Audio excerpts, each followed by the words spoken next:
ਅਸਲੀਲ ਹੋ ਗਏ ਆ। ਕਾਰੋਬਾਰ ਹੈ ਕੋਈ ਨਹੀਂ। 12,000 14,000 ਬਿੱਲ ਆਂਡੇ ਨੇ ਘਰਾਂ ਦੇ। ਇਹ ਸਾਡੇ ਲਈ ਚੰਗਾ ਕਰਦੀ ਪਈ ਹੈ।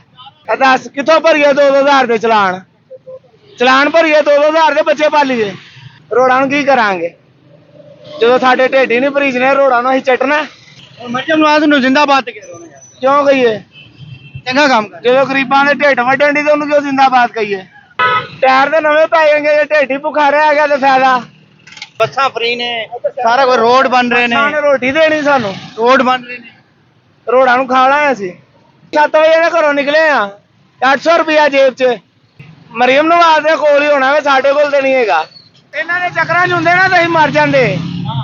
मेरे 6, 7, 8 बच्चे हैं, हम उनको किस तरह कैसे खिलाएं?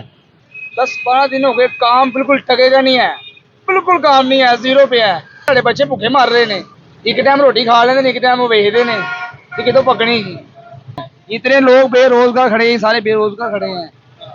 पाकिस्तान जिंदाबाद। मरीम नवाज जिंदाबाद। नहीं हो नहीं कह रहा। इमरान खान जिंदाबाद। भाई बस राम। पेट्रोल डीजल महंगा हुआ है, क्या कहना? सर यकीन करें, पूरे 10-12 दिन हो गए, काम बिल्कुल टकेगा नहीं है, बिल्कुल काम नहीं है, जीरो पे है। गैस भी महंगी हो गई है, पेट्रोल भी महंगा हो गया है। खिदमत कर रहे ने ਤੁਹਾਡੀ ਹੈ बहुत ज्यादा ਐਨੀ ਕੀ ਕਰ ਰਹੇ ਕਿ ਸਾਡੇ ਬੱਚੇ ਭੁੱਖੇ ਮਰ ਰਹੇ ਨੇ। ਇੱਕ ਟਾਈਮ ਰੋਟੀ ਖਾ ਲੈਂਦੇ, ਇੱਕ ਟਾਈਮ ਉਹ ਵੇਚਦੇ ਨੇ, ਤੇ ਕਿਤੋਂ ਪਕਣੀ ਸੀ। नहीं ऐसे कैसे होता है? ਦੇਖੋ ਨਾ, ਹੁਣ ਇੱਕ ਸਵਾਰੀ ਬੈਠੀ ਹੈ ਤੇ ਵਾਲਟਨ ਜਾਣਾ ਹੈ ਤੇ 50 ਰੁਪਏ ਦੇ ਵਿੱਚ ਹੁਣ ਇੱਕ ਸਵਾਰੀ ਮਿਲ ਜਾਵੇ, ਫਾਇਦਾ ਤਾਂ ਨਾ ਹੋਇਆ। ਆਵਾਮ ਕੋ ਪੈਸੇ ही नहीं है। कैसे गुजारा कैसे कर? बहुत मुश्किल गुजारा हो रहा है। की कहते हो मरियम नवाज साहब? मरियम नवाज अब क्या कर सकते हैं उनके बारे में, उनको खुद सोच। लीडर है आपकी? लीडर तो है, हम खुद ही लेके आए हैं उनको, लेकिन वो जो मामला चल रहे हैं वो बहुत ज्यादा खराब चल रहे हैं। इतने लोग बेरोजगार खड़े हैं, सारे बेरोजगार खड़े हैं। जिंदाबाद का नारा दिलाओ ना मरियम। ओ यार, जिंदाबाद का नारा लगा थक गए हम। पाकिस्तान जिंदाबाद। मरियम नवाज जिंदाबाद। नहीं हो नहीं कह रहा। नवाज शरीफ। नहीं नवाज शरीफ नहीं, बिल्कुल ना ना ही ना। इमरान खान जिंदाबाद। बड़े बात खराब हुए हैं कसम से, सीरियस। क्या कह रहे हैं आप? ਇਹਨਾਂ ਦੇ ਚੱਕਰਾਂ 'ਚ ਹੁੰਦੇ ਨਾ ਤਾਂ ਅਸੀਂ ਮਰ ਜਾਂਦੇ।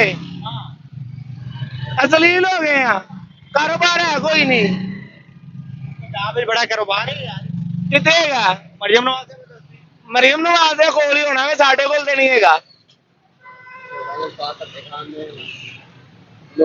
ਸੁਬਹ 7 ਵਜੇ ਦੇ ਘਰੋਂ ਨਿਕਲੇ ਆ, 800 ਰੁਪਇਆ ਜੇਬ 'ਚ, 2,000 ਦੇ ਚਲਾਨ ਕਰ ਦਿੰਦੇ ਨੇ। ਆ ਵੇਖ, ਦੱਸ ਕਿੱਥੋਂ ਭਰੀਏ 2,000 ਦੇ ਚਲਾਨ ਭਰੀਏ 2,000 ਦੇ ਬੱਚੇ ਪਾਲੀਏ। ਗੱਡੀਆਂ ਦੀਆਂ ਦਿਹਾੜੀਆਂ ਦਈਏ, ਕੀ ਕਰੀਏ? ਤੁਹਾਡੀ ਖਿਦਮਤ ਤੇ ਦੇਖੋ ਕਰ ਰਹੀ ਹੈ, ਬੱਸਾਂ ਫ੍ਰੀ ਨੇ, ਸਾਰਾ ਕੁਝ ਰੋਡ ਬਣ ਰਹੇ ਨੇ, ਰੋਟੀ ਦੇਣੀ ਸਾਨੂੰ, ਰੋਡ ਬਣ ਰਹੇ ਨੇ, ਰੋਡਾਂ ਨੂੰ ਖਾਣਾ ਅਸੀਂ। ਰੋਡਾਂ ਨੂੰ ਕੀ ਕਰਾਂਗੇ ਜਦੋਂ ਸਾਡੇ ਢਿੱਡ ਹੀ ਨਹੀਂ ਭਰੀਜਨੇ। ਰੋਡਾਂ ਨੂੰ ਅਸੀਂ ਚੱਟਣਾ। ਟਾਇਰ ਦੇ ਨਵੇਂ ਪੈ ਜਾਣਗੇ ਜੇ ਢਿੱਡ ਹੀ ਭੁੱਖਾ ਰਹਿ ਗਿਆ ਤੇ ਫਾਇਦਾ। ਦੱਸੋ ਨਾ ਮਰੀਮ ਨਵਾਜ਼ ਨੂੰ ਜ਼ਿੰਦਾਬਾਦ ਕਿਉਂ ਕਹੀਏ? ਚੰਗਾ ਕੰਮ ਕਰ। ਜਦੋਂ ਗਰੀਬਾਂ ਦੇ ਢਿੱਡ ਵੱਢਣ ਦੀ ਤੇ ਉਹਨੂੰ ਕਿਉਂ ਜ਼ਿੰਦਾਬਾਦ ਕਹੀਏ? ਢਿੱਡ ਵੱਟਣ ਤੇ ਹੋਰ ਕੀ ਕਰ ਰਹੀ ਹੈ? LPG ਕਦੀ ਵੀ ਨਹੀਂ ਸੀ ਵੇਖਿਆ, 500-600 ਰੁਪਏ ਤੇ ਚਲੀ ਗਈ ਹੈ। ਸਾਡਾ ਕਿਹੜਾ ਫਾਇਦਾ ਕਰਦੀ ਪਈ ਹੈ? 12,000 14,000 ਬਿੱਲ ਆਂਡੇ ਨੇ ਘਰਾਂ ਦੇ। ਇਹ ਸਾਡੇ ਲਈ ਚੰਗਾ ਕਰਦੀ ਪਈ ਹੈ।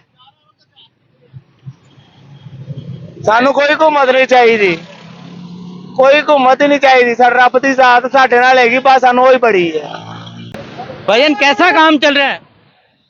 अस्सलाम वालेकुम भाई ये काम जो है सही चल रहा है। रोज चलान होता है, एक दिन छड़ के दूसरा दिन चलान होता है। आज भी जो है ना सुबह तकरीबन 8 बजे जो है ना 2,000 का मेरा चलान हुआ। परसों भी मेरा 1,000 का चलान हुआ है। इतना कमाता नहीं है, 1,800-1,500 रुपया रिक्शा का किराया देता है। इतना झाड़ी नहीं बनती जितना चलान ठोकता है। 400 रुपये किलो गैस है, हम किधर खर्चा पूरा करें? हम भी हैं, इसका खर्चा भी निकालना है, रिक्शे का, अपने बच्चे का भी पेट पालना है। कितना कमा लेते हैं? 3,000-4,000 दिन का कमाते हैं, इतना अखराजात भी निकल आता है। कोई गाड़ी का काम आता है, गैस का भी खर्चा निकालता है। जो बच जाता है वो चलान में चला जाता है। ये तो तरीका सही नहीं है। उनको मिन्नत तरले भी करते हैं। भाई परसों हमने जो है ना चलान भरा है, कल भी चालान भरा है। वो बोलता है कि वो कल वाला कल हो गया, आज दोबारा भरो। आज जो है ना मेरे पास जो है मैं मैसेज मौजूद है, जो है ना 2000 रुपये के सुबह मेरा चालान हुआ है।